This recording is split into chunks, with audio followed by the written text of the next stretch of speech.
नाज़रीन आदाब, आप देख रहे हैं INN चैनल। मैं हूं शेख अहमद अली। आज की ख़ास बात में हम सबसे पहले बात करेंगे हैदराबाद के सैलाब की। हैदराबाद में सैलाब आवाम और सियासी खिलाड़ियों दोनों के लिए भी एक नागहानी मुसीबत की शक्ल में आया। आवाम एक तबाही से बचे भी नहीं थे कि एक और बारिश ने मज़ीद नुकसान किया। आज भी कई बस्तियां पानी में डूबी हुई हैं। बचाव और राहत कार्य के काम जारी हैं, लेकिन ये नाकाफ़ी ही लगते हैं। जहां पानी अभी भी मकानों में है वहां की मुसीबतें अलग हैं, और जहां पानी वापस जा चुका है वहां के मसाइल अलग। हुकूमत का अंदाज़ा है कि 40,000 ख़ानदान हैदराबाद सैलाब से मुतासिर हुए हैं। इसका मतलब है लाखों लोग मुतासिर हुए हैं। सही अंदाज़ा मज़ीद कुछ दिन बाद आ सकता है। दर्जनों कॉलोनियाँ सैलाबी पानी की वजह से मुतासिर हुई हैं। हैदराबाद के शहरी इलाकों में इस तरह का पानी पहली बार देखने को मिला है। अब एक नई मुसीबत का आवाम को सामना है। जिन इलाकों और मकानों में पानी आ चुका है वहां करीब हर चीज़ खराब कर गया। अब मकानों और गलियों में कीचड़ और कचरे के ढेर हैं। लोग अपने अपने घरों की सफाई में लगे हैं, लेकिन इसके लिए काफ़ी वक्त लग सकता है।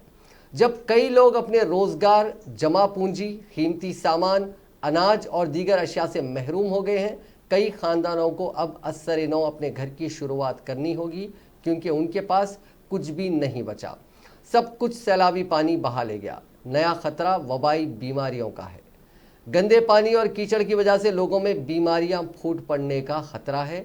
लोग सफाई तो कर रहे हैं, लेकिन इसके लिए साफ पानी भी मैसर नहीं है। जबकि पहली तरजीह भूख मिटाने की है। अनाज से महरूम हजारों खानदान पहले अनाज इकट्ठा करने में लगे हैं। इसके बावजूद भी छोटी गलियों और तंग रास्तों पर मौजूद गंदगी और कीचड़ के ढेर जल्द निकाले नहीं जा सकते। बल्दी अमला कुछ इलाकों में सरगर्म है, लेकिन इतनी बड़ी तबाही के लिए महकमा भी तैयार नहीं था। पहली तरजीह की मुनासिबत से पानी की निकासी कर दी गई है। इसके बाद राहतकारी इक़दाम किए जा रहे हैं और फिर कचरे और गंदगी की सफाई होगी। जहां जहां भी पानी घरों में दाखिल हुआ वहां वबाई इमराज फूट पड़ने का खतरा है। अगर किसी एक इलाके में ये होगा तो शहर के दीगर इलाकों तक भी ये फैल सकता है। इस पर हुकूमत और बल्दी ओहदेदारों को फौरी तवज्जो देनी होगी। पहले ही सेहत आमा की टीम ने हुकूमत को इस बात का इंतबाह दे दिया है कि इस तरह का खतरा मौजूद है। इस दौरान वक्फे से दिन के औकात में भी बारिश हो रही है, जबकि महकमे मौसमियात ने 22 अक्टूबर तक शदीद बारिश की पेश ख्यासी की है। बारिश की वजह से नशीबी इलाकों में राहतकारी और निकासी के काम मुतासिर हो रहे हैं। समाजी ग्रुप भी इमदादी कामों में लगे हुए हैं। कहीं घोड़ों पर और कहीं आर्जी कश्तियों पर सामान घरों तक पहुंचाया जा रहा है। बच्चे और ज़ईफ़ या बीमार अफराद सबसे ज़्यादा तवज्जो के मुस्तहक़ हैं। हुकूमत ने मकानात को होने वाले नुकसानात की मुनासिबत से इमदाद का ऐलान किया, लेकिन इमदाद पहुँचने तक मज़ीद वक्त लग सकता है। फ़िलहाल हुकूमत को ये फ़िक्र है कि शेड्यूल के मुताबिक GHMC इंतखाबात होंगे तो क्या हाल होगा, क्योंकि जहां भी अवामी नुमाइंदे पहुंच रहे हैं वहां अवाम उन पर बरहम है। इसीलिए हो सकता है कि दिसंबर में होने वाले बल्दी इंतखाबात मुलतवी हों। इस बारे में हतमी फैसला अभी नहीं हुआ, लेकिन ये हुक्मरान ग्रुप के लिए ज़बरदस्त नुकसान का बायस हो सकता है। मुमकिन है कि हुकूमत बल्दी इंतखाबात को मज़ीद कुछ वक्त के लिए मौखर कर दे। सियासी नुक्ते नज़र से ये मौजूदा नुमाइंदों के लिए नुकसान का सौदा होगा, जबकि अमली तौर पर कीचड़ ज़दा गलियों और सैलाब ज़दा इलाकों में बल्दी इंतखाबात के इंतजाम करना इतना आसान काम भी नहीं है। हो सकता है कि आइंदा चंद दिनों में हुकूमत इस बारे में फैसला ले।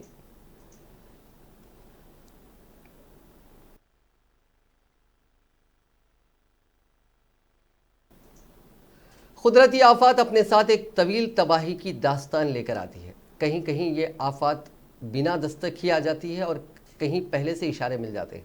वक्त पर संभल जाना ही सबसे अहम होता है। अगर वक्त पर ना संभल पाएँ तो कम से कम फौरी इक़दाम ज़रूरी होते हैं। तेलंगाना में 2 हफ्तों से पानी एक कुदरती आफत की शक्ल में तबाही मचा रहा है। हैदराबाद सबसे ज़्यादा मुतासिर हुआ है।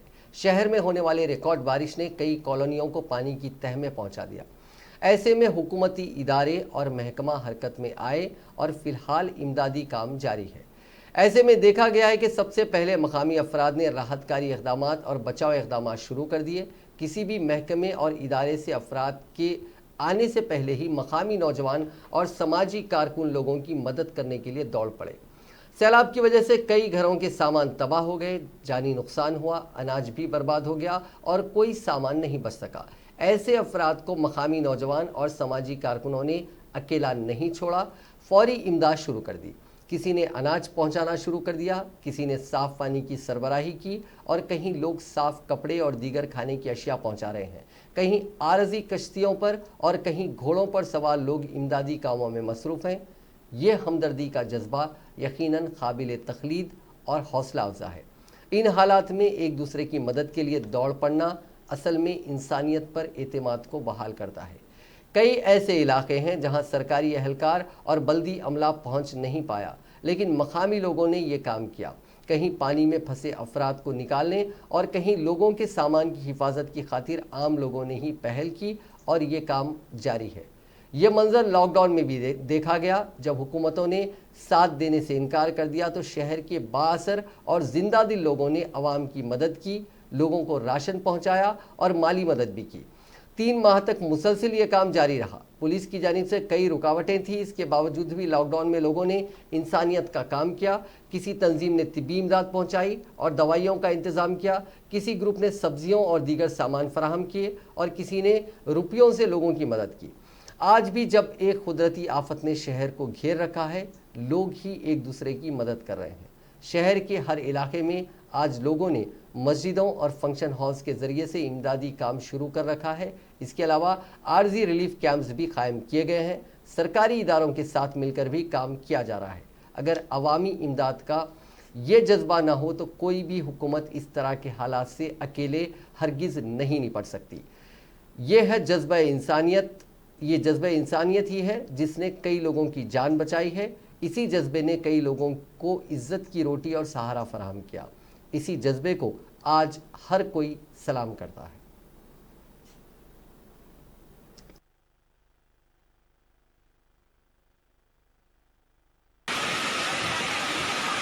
थोड़ा छोटी बच्ची है, जरा सुकून से तुम इधर देखो भाई, जरा सामने आ जाओ भाई, थोड़ा।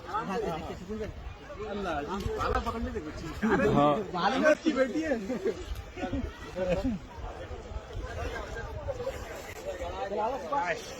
हो गया बच्चे, चलो भाई, लेडीज है एक लास्ट।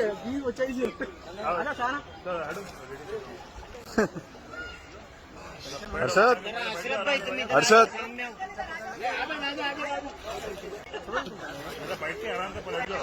देख के भैया, देख के। नहीं, इसके ऊपर पैर रख लो, पैर रख लो इसके ऊपर, पलट लो। ऐसा नहीं, जमीन तो नहीं, एक ही पैर रखो, ऐसा है। माशाल्लाह, बहुत प्यारी बच्ची है।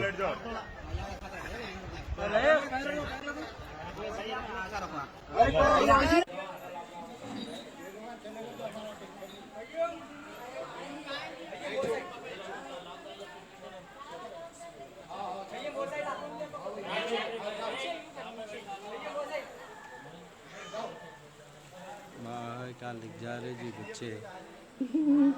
आखिर में अल्लाह उनकी उम्र दे, उनको अल्लाह दुनिया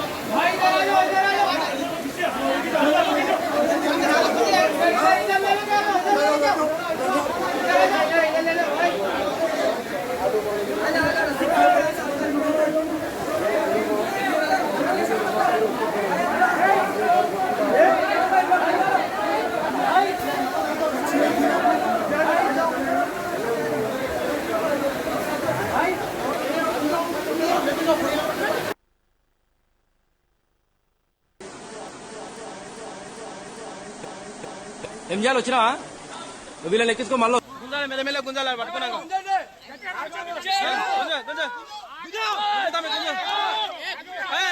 లోజు మరీ గుంజాకు అట్లా వెరీ గుడ్ వచ్చేసినావు. ఆరాంసే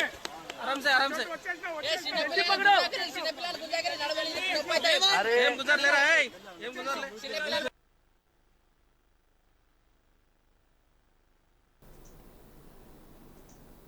हिंदुस्तान में बेरोजगारी की मजमूई शरह घटने के बावजूद 10 रियासतों में नौकरियों का हाल बुरा है।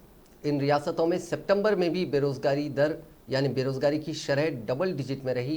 बेरोजगारी के मामले में उत्तराखंड और हरियाणा टॉप पर है। उत्तराखंड में बेरोजगारी की शरह 22.3% है और हरियाणा में 19.7% रही है। Centre for monitoring Indian economy CMIE के आंकड़ों के मुताबिक उत्तराखंड और हरियाणा के अलावा त्रिपुरा, जम्मू कश्मीर, गोवा, राजस्थान, दिल्ली, हिमाचल प्रदेश, बिहार, पुडुचेरी में भी बेरोजगारी की शरह डबल डिजिट में है।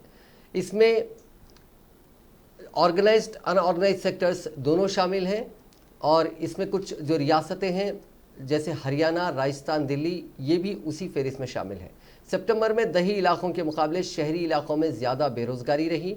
CMIE के डेटा के मुताबिक शहरी इलाकों में बेरोजगारी की शरह 8.45% रही, वहीं दही इलाकों में ये 5.86% रही। इस दौरान कौमी सतह पर बेरोजगारी की शरह 6.67% रही। इंतखाबी अमल से गुजर रहे बिहार में बेरोजगारी की शरह 11.9% रही है। ऐसे में बेरोजगारी बिहार में चुनावी मुद्दा बन सकता है। राष्ट्रीय जनता दल की क़यादत में चुनाव लड़ रहे महागठबंधन ने अपने इंतखाबी मंशूर में इख्तिदार में आने पर 10 लाख नौकरियां पैदा करने का वादा किया है। मुल्क की 4 रियासतों में बेरोजगारी की शरह 3% से भी कम रही है। इन रियासतों में आसाम, छत्तीसगढ़, उड़ीसा और कर्नाटका शामिल है। 3 से 5% बेरोजगारी की शरह वाली रियासतों में तेलंगाना, गुजरात, मध्य प्रदेश, महाराष्ट्र, मेघालय, तमिलनाडु और उत्तर प्रदेश शामिल है। सितंबर में 3 वजहों से बेरोजगारी की शरह में इजाफा हुआ है। इनमें समर फसल की बुआई और कटाई होने की वजह से सीजनल नौकरियों की कमी, मनरेगा के तहत कम नौकरियां पैदा होना और सर्विस और इंडस्ट्रियल सेक्टर का पूरी कैपेसिटी पर नहीं लौटना शामिल है। उत्तर प्रदेश के हाथरस में दलित लड़की से मुबैना गैंगरेप और उसकी मौत के केस की जांच CBI कर रही है। इस बीच CBI के हाथ एक ऐसा सबूत लगा है जो इस केस में शुरुआत से ही सवालों के घेरे में पुलिस के खिलाफ है। अलीगढ़ जेल में बंद 4 मुलजिमीन में से एक नाबालिग निकला है। इसका खुलासा उसके घर से बरामद हाई स्कूल की मार्कशीट से हुआ। मार्कशीट सामने आने के बाद CBI ने मकामे वाक़या के बाद सस्पेंड हुए पुलिस एहलकारों से पूछताछ की। मुलजिम ने 2018 में JS इंटर कॉलेज से हाई स्कूल का इम्तिहान पास किया था। मार्कशीट पर उसकी बर्थडे 2 दिसंबर 2002 लिखी है। ऐसे में अभी उसकी उम्र 17 साल 10 माह है। 14 सितंबर को जब ये वारदात हुई उस वक्त वो 17 साल 9 महीने 12 दिन का था। इसके बावजूद उसे दीगर मुलजिमीन की तरह जेल भेज दिया गया। ऐसे में बड़ा सवाल उठता है कि जेल भेजने से पहले क्या उसकी मेडिकल जाँच नहीं हुई थी। अब पुलिस पर दस्तावेजों को दरकिनार करने का इल्ज़ाम लग रहा है। हाथरस केस में CBI जांच का आज 10वां दिन है। दोपहर 10:30 बजे CBI की एक टीम मकामे वाक़या पर पहुंची। यहां चश्मदीद छोटू को बुलाकर पूछताछ की गई। मुतासरा के भाई ने बताया कि CBI ने उनसे पूछा कि कोई परेशानी तो नहीं है। CBI छत पर गई और कुछ जांच की। इस दौरान मुलजिमीन के घर से मुतासरा के घर की दूरी को भी नापा गया। CBI ने मकामे वाक़या पर लगी बाजरे की फसल को छोड़कर खेत मालिक से दीगर फसल काटने के लिए कहा। दरअसल खेत मालिक ने फसल नुकसान की बात कहते हुए हुकूमत से मुआवजा मांगा था। यहां करीब 25 मिनट रहने के बाद CBI अफसर मुतासरा के गांव पहुंचे और मुतासरा खानदान से बातचीत की। वज़ीर आज़म नरेंद्र मोदी ने मंगल को कौम से खिताब किया। अपने खिताब के दौरान वज़ीर आज़म ने कहा कि त्योहारों के इस मौसम में बाज़ारों में रौनक लौट रही है। लॉकडाउन भले ही चला गया हो, वायरस अभी नहीं गया है। हिंदुस्तान के हालात हमें बिगड़ने नहीं देने हैं। आज मुल्क में शिफायाबी की शरह अच्छी है। साथ ही साथ वज़ीर आज़म ने पूरी एहतियात बरतने की भी अपील की। वज़ीर आज़म ने कहा कि वक्त के साथ इक़्तिसादी सरगर्मियाँ भी तेज़ी से बढ़ी हैं। हम में से ज़्यादातर लोग अपनी जिम्मेदारियों को निभाने के लिए और फिर से ज़िंदगी को रफ्तार देने के लिए रोज़ घरों से बाहर निकल रहे हैं। त्योहारों के इस मौसम में बाज़ारों में भी रौनक रफ्ता रफ्ता लौट रही है। वज़ीर आज़म ने कहा कि आज मुल्क में शिफायाबी की शरह अच्छी है और मौत की शरह कम है। दुनिया के खुद कफिल ममालिक के मवाज़ने में हिंदुस्तान अपनी ज़्यादा से ज़्यादा शहरियों की ज़िंदगी बचाने में कामयाब हो रहा है। कोरोना वायरस के खिलाफ लड़ाई में टेस्ट की बढ़ती तादाद हमारी एक बड़ी ताकत रही है। गुज़िश्ता 8 महीनों में हर हिंदुस्तानी की कोशिश से हिंदुस्तान आज जिस संभली हुई हालत में है, हमें उसको बिगड़ने नहीं देना है और ज़्यादा बेहतरी करनी है।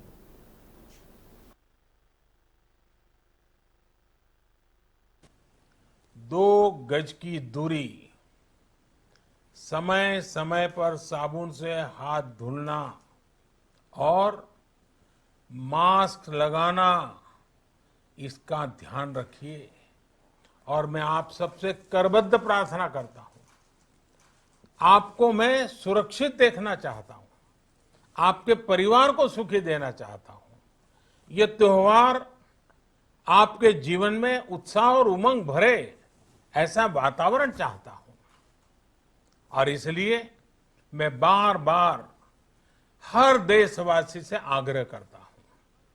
मैं आज अपने मीडिया के साथियों से भी, सोशल मीडिया में जो सक्रिय हैं उन लोगों से भी बड़े आग्रह से कहना चाहता हूं कि आप जागरूकता लाने के लिए, इन नियमों का पालन करने के लिए जितना जन जागरण अभियान करेंगे, ये आपकी तरफ से देश की बहुत बड़ी सेवा होगी। आप जरूर हमें साथ दीजिए, देश के कोटि कोटि जनों को साथ दीजिए। मेरे प्यारे देशवासियों, स्वस्थ रहिए, तेज गति से आगे बढ़िए और हम सब मिलकर के देश को भी आगे बढ़ाएं।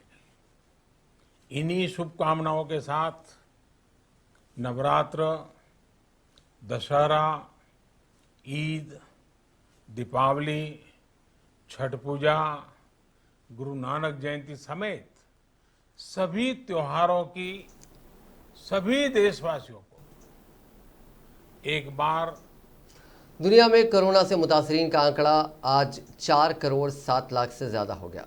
इनमें से अब तक 3 करोड़ 4 लाख 8,675 मरीज ठीक हो चुके हैं। वहीं कोविड-19 से अब तक 11,24,367 लोगों की मौत हो चुकी है।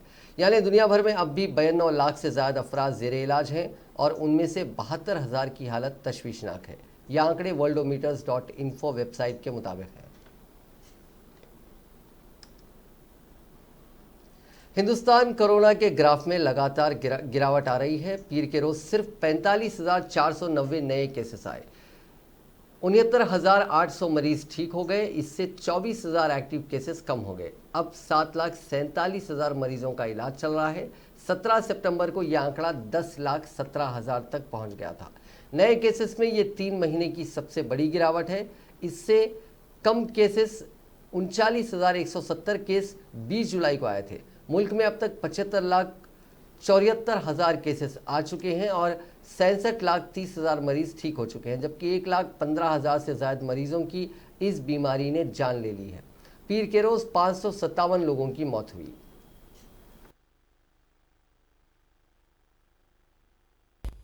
ये रिकवरी रेट है। जैसा कि हम आपको बताते रहे हैं कि देश का रिकवरी रेट लगातार बढ़ रहा है।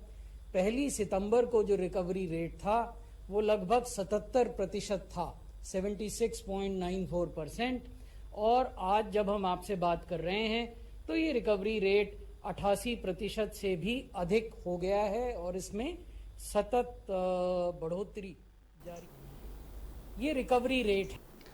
तेलंगाना में कोरोना के मुस्बित 1486 नए मामला दर्ज किए गए हैं, जिसके बाद रियासत में मामलात की तादाद बढ़कर 2,24,545 हो गई है। रियासत में बहैसियत मजमूई अमवात की तादाद बढ़कर 1282 हो गई है, क्योंकि गुज़िश्ता 24 घंटों के दौरान मजीद 7 अमवात हुई हैं। महकमे सेहत की जानिब से जारी करदा बुलेटिन में कहा गया है कि रियासत में अमवात की शरह 0.57% है, जबकि मुल्क गिर सतह पर अमवात की शरह 1.5 यानी 1.5% है। इतवार और पीर के दरमियान जुमला 1891 मरीज कोविड-19 से रूबे सेहत हुए, जिसके बाद रियासत में इस मर्ज से रूबे सेहत होने वालों की तादाद बढ़कर 2,02,577 हो गई है। रियासत के 20,686 सरगर्म मामलात के मिन जुमला 17,208 अफराद घरों या फिर हॉस्पिटल्स में ज़ेरे इलाज हैं। गुज़िश्ता 24 घंटों के दौरान 42,299 कोविड के मायने किए गए, ताहम 923 नमूनों की रिपोर्ट्स का इंतजार है। बहैसियत मजमूई 38,98,829 नमूनों की जांच रियासत में इस मर्ज के फैलने के बाद से की गई है। जीएचएमसी हुदूद में 235 नए मामला दर्ज किए गए हैं, जिसके बाद ज़िले रंगारेड्डी में 112, मेडचल मलकाजगिरी में 102 नए मामला दर्ज किए गए हैं। बकिया मामला रियासत के दीगर अजला में दर्ज किए गए हैं।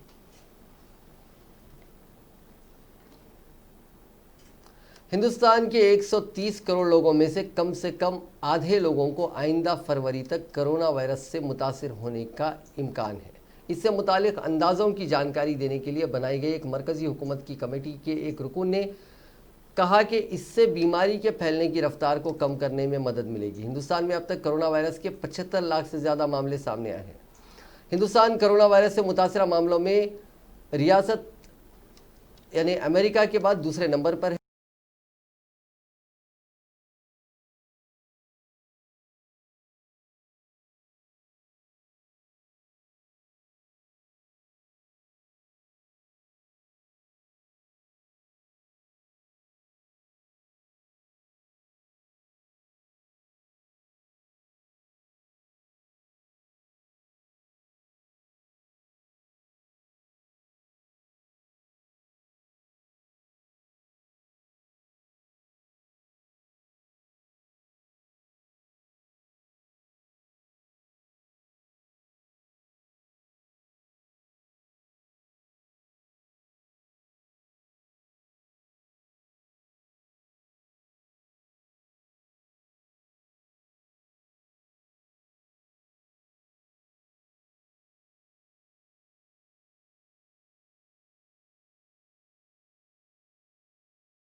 करोड़ सिरिंजेस का जखीरा करने का ऐलान किया है। दुनिया भर में कहर बरपाने वाले कोविड-19 के इन्फेक्शन से निजात पाने के लिए इसकी वैक्सीन तैयार करने की कोशिश जोरों शोर से हो रही है और साथ ही इसके तैयार होने पर लोगों तक इसकी जल्द पहुंच यकीनी बनाने के लिए भी मंसूबे तैयार किए गए हैं।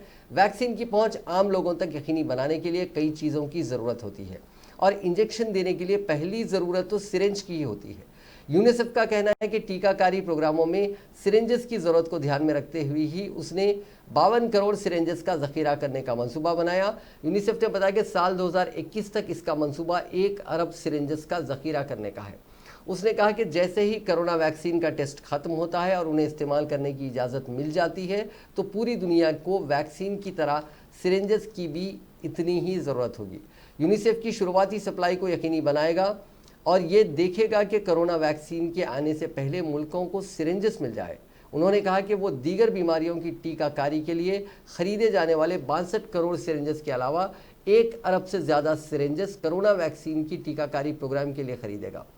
यूनिसेफ की एग्जीक्यूटिव डायरेक्टर हेनरीटा फोर ने कहा है कि कोरोना इन्फेक्शन के खिलाफ दुनिया भर में की जाने वाली टीकाकारी तारीख की सबसे बड़ी सतह पर टीकाकारी का प्रोग्राम होगा और इस प्रोग्राम को वैक्सीन के प्रोडक्शन के साथ ही तेज़ी से आगे बढ़ना होगा।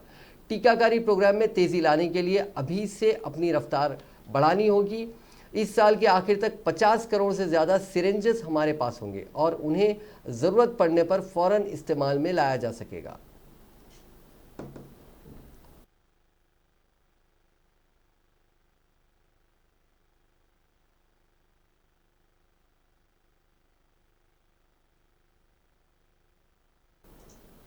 दुनिया में सबसे ज़्यादा मुसलमान आबादी के हामिल मुल्क इंडोनेशिया के अवाम में कोरोना वायरस की इंसदाद की वैक्सीन के हवाले से इज़्तिराब बढ़ रहा है कि आया ये हलाल भी होगी। इस परेशानी की जो वजह है वो इंडोनेशियाई उलमा काउंसिल का सन 2018 में दिया गया वो फतवा है जिसने खसरा बीमारी की वैक्सीन को हराम करार देकर इसका इस्तेमाल ममनू कर दिया था। इस तनाजुर में मुल्की सदर जोको विडोडो ने अपने अवाम को हिदायत दी है कि वो कोरोना वायरस की इंसदाद की वैक्सीन के हवाले से क़ब्ल अज़ वक्त परेशानी में मुब्तला ना हो। इंडोनेशिया में कोविड-19 बीमारी में मुब्तला होने वाले अफराद की तादाद 3,65,000 से तजावुज़ कर चुकी है और इस वायरस से होने वाली हलाकतों की तादाद 12,617 है। कुल अक्टूबर में भी कोरोना की लपेट में आने वाले मरीजों की तादाद में 3,400 का इजाफा हुआ है। इंडोनेशियाई हुकूमत इस वबा के इंसदाद के लिए दस्तयाब होने वाली वैक्सीन की मंजूरी रवां बरस नवंबर में देने वाली है। सदर इंडोनेशिया ने अवाम को तहम्मुल का मुजाहरा करने और मंजूरी देने वाले माहिरीन को एहतियात के तमाम तकाजे पूरे करने की हिदायत दी है। उन्होंने ये भी कहा कि वैक्सीन के हलाल होने के हवाले से पैदा अवामी खदशात को रफ़ा करना भी अज़हद अहम है। इंडोनेशिया में बज़ाहिर वैक्सीन का हुसूल और उसकी बाज़ाब्ता मंजूरी एक पेचीदा मामला दिखाई देता है। इंडोनेशियन सदर के मुताबिक उन्होंने मुतालिका इदारे से कहा कि वो इंसदाद कोरोना की हलाल वैक्सीन के हवाले से अवाम को दुरुस्त मालूमात पूरी शफाफियत से फराहम करे। इंडोनेशियाई सदर ने ये तमाम हिदायत एक बंद कमरे के इजलास में मुतालिका हुकूमती अहलकारों को दी। ख्याल किया जाता है कि गैर मंजूर शुदा वैक्सीन हासिल करने की मुबैना हुकूमती कोशिशों पर वबाओं के इंडोनेशियाई माहिरीन भी उंगलियां उठा रहे हैं। इस हुकूमत ने ऐलान किया है कि अगले बरस 100 मिलियन अफराद को वैक्सीन फराहम की जाएगी। मुल्की सदर के अलावा माहिरीन का भी ख्याल है कि हज़ारों जज़ायर पर मुश्तमिल मुल्क की 270 मिलियन आबादी को वैक्सीन की फराहमी इंतहाई पेचीदा अमल है। ये भी ख्याल किया जाता है कि वैक्सीन लगाने का अमल उसी वक्त शुरू होगा जब माहिरीन के साथ साथ उलमा काउंसिल भी इसे हलाल करार देगी। इंडोनेशियाई हुकूमत पहले ही 50 मिलियन वैक्सीन की खुराकें दवासाज चीनी कंपनियों साइनोविक से अगले बरस मार्च तक हासिल करने का एक माहिदा कर चुकी हैं। इसके अलावा 100 मिलियन खुराकें एस्ट्राजेनेका से अगले बरस अप्रैल तक हासिल करने की डील भी तय की जा चुकी है। कांग्रेस के साबिक सदर राहुल गांधी ने मध्य प्रदेश के साबिक वज़ीर आला और पार्टी के सीनियर कायद कमलनाथ के बयान को लेकर बेहद सख्त रद्द-ए-अमल जाहिर किया। कमलनाथ ने एक इंतखाबी रैली से खिताब करते हुए शिवराज काबीना में वजीर अमृति देवी को आइटम कहा था। राहुल गांधी ने उनके बयान पर अपने रद्द-ए-अमल जाहिर करते हुए कहा कि कमलनाथ जी हमारी पार्टी से हैं, लेकिन ज़ाती तौर पर मैं ऐसी ज़बान को पसंद नहीं करता हूँ। मैं इस तरह की ज़बान को कभी फ़रोग़ नहीं देता।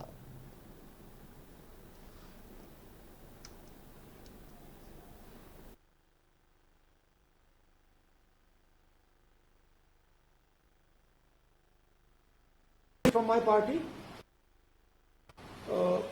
Kamalnath ji is from my party, but I don't like personally the type of language that Kamalnath ji uses, and I don't appreciate it. I think it's unfortunate. But as a general statement, I think that our treatment of women in this country, at all levels, has a lot to be improved. There's a lot to be improved, whether it is in the law and order, whether it is in just basic respect, whether it is in how much space they are accorded in business, in government, in other areas. I think our women are our pride. Rahul ji की राय है और उनको जो समझाया गया कि किस संदर्भ में मैंने ये कहा था, मैंने तो साफ कर दिया मैं किस संदर्भ में कहा था। इसमें और कहने की आवश्यकता नहीं है। सर, क्या कमलनाथ जी आप माफी मांगेंगे इमरती देवी से? हम मैं क्यों माफी मांगूंगा? मैंने तो कह दिया कि मेरा लक्ष्य नहीं था किसी से किसी का अपमानित करना। अगर कोई अपमानित इससे एहसास करता है तो मुझे खेद है, ये तो कल मैंने कह दिया। लेकिन राहुल गांधी बोल रहे हैं, कमलनाथ शिवराज जी कह रहे हैं कि माफी मांगिए, माफी मांगनी चाहिए। ये शिवराज सिंह जी जनता के बीच में जाए और माफी मांगे। मैंने तो खेद व्यक्त कर दिया है। नाजरीन, आज की खास बात में बस इतना ही। आपसे कल मुलाकात होगी नई खबरों के साथ, नए एनालिसिस के साथ। फिलहाल दीजिए इजाज़त। खुदा हाफिज़।